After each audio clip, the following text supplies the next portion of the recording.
ازاي الصحة، ازيكم يا شباب؟ النهاردة هنتكلم في موضوع مهم جدا جدا بالنسبة لنا، اللي هو الكسل او التسويف. كم مرة كان وراك حاجات كتير اوي في يومك، واليوم عدى وما انجزتش حاجة وفضلت مكسل قاعد بتسكرول داون على السوشيال ميديا، وجيت في اخر اليوم فضلت بقى ندمان، ولو كنت ولو عملت ولو مش عارف ايه. كم مرة صحيت من نومك زي الشاطر عملت سنوز للمنبه ونمت تاني؟ ده كسل، ده تسويف، ده زون تقريبا كلنا محطوطين فيه بسبب ان احنا اتعودنا ان احنا نفضل قاعدين منتخين ماسكين موبايلات، ما بنعملش اي حاجه غير اننا عمالين نتفرج على حاجات بلا هدف، يعني على بقى الفيسبوك او على اليوتيوب او على اي حاجه. طبعا الفيديو ده مش بلا هدف خالص، الفيديو ده مهم، بس ما علينا. إيه، احنا او انا جاي النهارده عشان اديك شويه نصايح انا جربتها ونفعت معايا في موضوع الكسل. بس عايز اقول لك حاجه، بس انت مش هتطلع من الفيديو ده كل يوم نشيط او كل يوم عندك طاقه وما تكسلش، لا. هو انت طبيعتك البشريه ان عقلك دايما عايزك مرتاح، عقلك دايما عايزك ما تبذلش طاقه او مجهود ان انت ترهقه بقى في تفكير وفي شغل وفي الكلام ده، فبيحاول دايما اللي هو ايه، يقعدك في الكومفورت زون بتاعك ان انت ما تعملش حاجه. فانت مهمتك ان انت تقاوم الكسل، لكن انت مش هتبقى نشيط 100%. بس عشان النقطة دي مهمة، لأن أنت دايما أو في ناس ممكن يكون عندها تصور، هو أنا ليه مش نشيط دايما؟ هو مفيش حد نشيط دايما أصلا، كلنا بنكسل. شطارتك أو أنت قوتك بتظهر إن أنت تقاوم كسلك، يعني كل مرة تكسل فيها أو كل مرة يكون وراك حاجة فيها تقاوم كسلك دي، ده نجاحك أنت، ده إنجازك أنت. فهنتكلم دلوقتي على شوية نصايح أو تبس إن شاء الله تنفع، أنا جربتها ونفعت، يا رب تنفعكم كمان. اول حاجه وهو ان انت يكون ليك هدف من يومك. حط نفسك مكان نفسك لما انت تصحى الصبح مش عارف انت وراك ايه، عقلك ببساطه هيقول لك يا عم ده حاجات بسيطه هنبقى ننجزها. وهي دي الدايره اللي احنا بنقع فيها، ان احنا مش محددين الهدف بتاعنا اصلا من اليوم. تحديدك لهدفك سواء قبل ما تنام او اول ما تصحى، يفضل يكون قبل ما تنام، ان انت تجيب تو دو ليست بسيطه كده، تكتب انا عايز اعمل ايه بكره. اول ما تصحى، انا جنبي التو دو ليست دي، انا هقوم اصلي وافطر وابدا يومي هعمل واحد اتنين تلاته. تمام. دي حاجة مهمة، لأن أنت لو مش محدد هتفضل نايم، هتفضل مكسل، وهتمسك بقى الموبايل وتبحر في عالم السوشيال ميديا، ومش هنشوفك غير بالليل لما تفوق. هو أنا كنت عايز أعمل إيه النهاردة؟ ده أنا كان المفروض أنجز واحد اتنين تلاتة، بس ما أنجزتش حاجة، لأن أنت مش محدد أصلا أنت المفروض تنجز إيه. فعقلك قاعد يلهيك لحد ما اليوم خلص، وإن شاء الله هنبقى نبدأ من بكرة، وإن شاء الله هنعمل، وإن شاء الله وإن شاء الله. يعني كل دي تجارب أنا عديت بيها، وأيام بتعدي عليا، يعني في أيام بننجز وأيام ما بننجز. فانا بقول لك الخلاصه عشان ما تلفش كتير، هو ده اللي بيحصل. فانت شطارتك بقى ان انت تبقى محدد هدف قبل ما تنام. تاني حاجه، خلي هدفك قدامك. كنت ساعات بكتب اللي انا المفروض عايز اعمله في اجنده مثلا، واقفلها واحطها على الترابيزه، وبعدين اقوم اروح الكليه، اجي من الكليه اتغدى وامسك الموبايل شويه، ومش فاكر أنا المفروض اعمل ايه اصلا النهارده. وبعدين بقى بالليل باجي افتح الاجنده. لكن اكتشفت ان انا لو مثلا كتبت انا المفروض عايز اعمل ايه قدامي، وخليته كده قدامي في المكان اللي انا بقعد فيه، بفتكر. لكن حته ان هو يبقى في كشكول مقفول كده بيتنسي. يعني وبتيجي تفتح بعد كده الكشكول ده، بتلاقي اصلا ان انت كان من 5 ايام كنت كاتب ونسيت، ومن 4 ايام كنت كاتب ونسيت، وامبارح كنت كاتب ونسيت. فعشان ما تنساش، عشان يفضل هدفك قدامك، اكتبه في ورقه بسيطه كده وعلقه قدامك ستيكي نوت. هتنجز الحوار ده، يعني حاجه بسيطه خالص، بس بتفرق برضه عشان ما تنساش هدفك. تالت حاجة وهو إن أنت تصاحب ناس نشيطة. لو كان ليك 4 أصحابك فشلة أو كسلانين، هتبقى الخامس بتاعهم. ولو ليك 4 أصحابك ناجحين، هتبقى الخامس بتاعهم. هيخلقوا روح منافسة حواليك كده، روح منافسة إيجابية، يعني هتشجعك إن أنت تبقى واحد كويس عشان تصاحب الناس دي، عشان يعني تبقى معاهم كده، هم فعلا هيشجعوك وانت هتشجعهم، وهيبقى في بينكم روح حلوة كده، اللي هو فعلا احنا اصحاب بنشجع بعض بنطور من بعض، مش اصحاب بنجر بعض الحاجات تضيع وقتنا وبنبعد بعض عن اللي احنا المفروض ننجزه في يومنا او في حياتنا عامة يعني.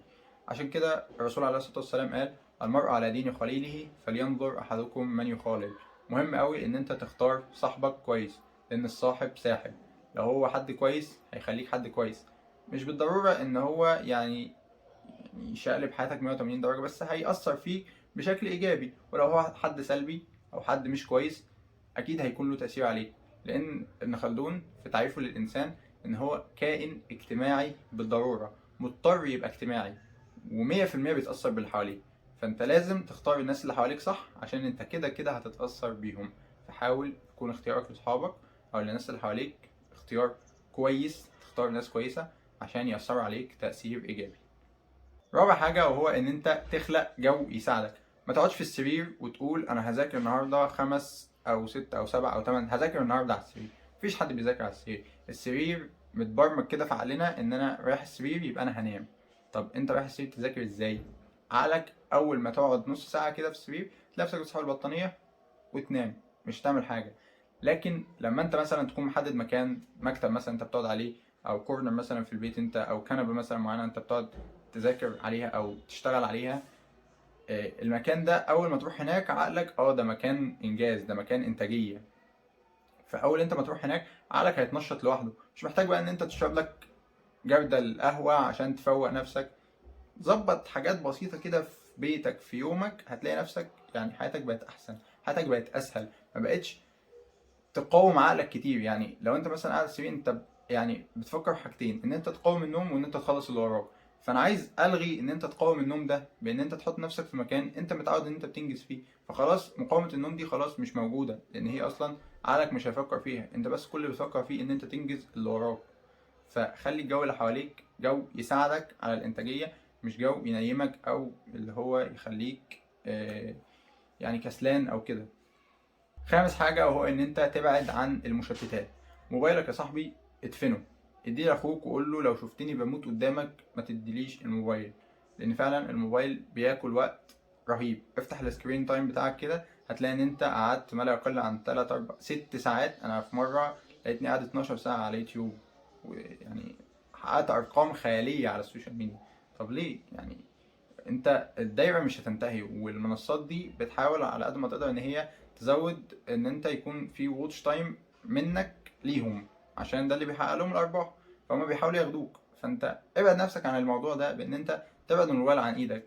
طب يا دكتور والله انا مذاكرتي كلها على الموبايل والبي دي افات كلها والشيتات والمحاضرات وي وي وي. حاجه بسيطه قوي، نزلهم واعمل دونت ديسترب واعمل ايربلين مود. الاتنين دول هيخلوا الموبايل حتة حديدة مش أكتر.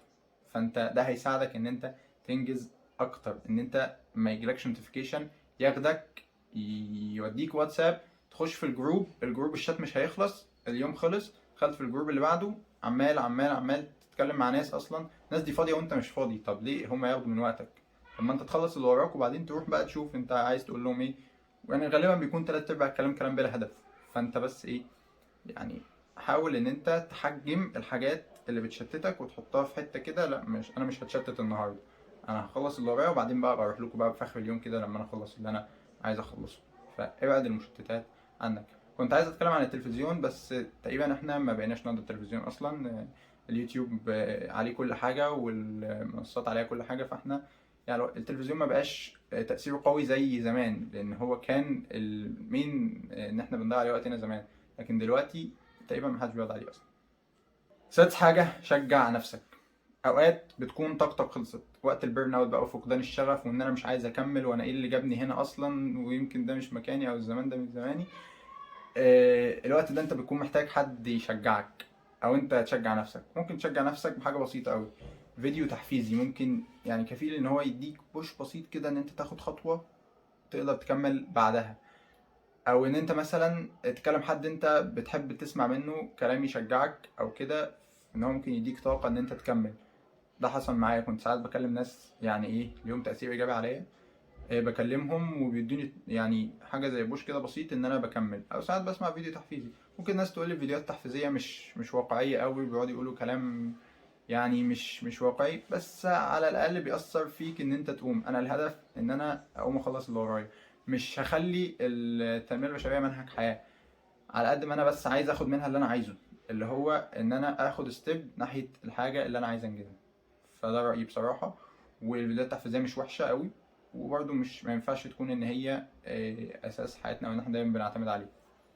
سابع حاجة وهو إن الظروف المثالية عمرها ما هتيجي. أكتر مقولة بحبها للدحيح لما كان بيقول ما تستناش لما المكتب يتوضب، أو إنك تجيب كرسي جديد، أو إنك تكتب بالقلم اللي أنت بتحبه، أو إنك تبدأ في مواعيد بتقبل اسم على 60، او انك تستنى لحد ما الساعه 9 تيجي عشان تبدا اي حاجه في حياتك. ابدا، لانك لا هتصحصح ولا هتركز ولا تنال على انك تعمل حاجه دي ان انفلحت، ولان الظروف المثاليه عمرها ما هتيجي. وفعلا كان عنده حق، الظروف المثاليه عمرها ما بتيجي. انت لو راجع بيتك محدد انت هتخلص واحد اتنين تلاته ومفيش حاجه هتشتتك والكلام ده، هتلاقي حاجه هتبوظ لك اليوم. فشطارتك ان انت تقاوم الحاجات دي وان انت متخليهاش تاخدك.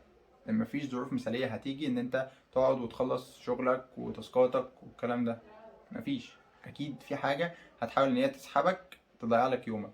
فانت حاول، يعني تحاول توفر ظروف كويسه ليك ان انت تنجز، وتبعد عن اي حاجه ممكن تسحبك عن شغلك او عن مذاكرتك او كده. تعمل حاجه بقى، هو انك تعمل لايك سبسكرايب للشانل هنا. لو الفيديو ده حسيت ان انت استفدت منه اعمل لايك سبسكرايب، لو ما استفدتش متعملش لايك سبسكرايب. لان فعلا انا مش هدفي ريتش، انا هدفي ان انا اساعد الناس اللي بتتابعني. لان فعلا الريتش مش مهم، يعني فكره ان انت تسيب اثر اهم بكتير من ان انت تلم ريتش وخلاص. فاتمنى بس ان الفيديو يكون افادك. حاول تكتب الحاجات اللي انا قلتها لك دي وانا هكتبها لك تحت في الديسكريبشن، عشان اللي هو لو كنت نسيت بوينت او حاجه. وبس كده. لو حد عنده اي تعليق على اي حاجه يكتب تحت في الكومنتس وهنتناقش. ولو انت عايز نتكلم في موضوع تاني او نبحث عن موضوع تاني ونتكلم فيه، اكتب برضه في الكومنتس وان شاء الله هنعمل عنه حلقه قريب. بالتوفيق يا شباب، والله بتمنى لكم التوفيق. ربنا معاكم.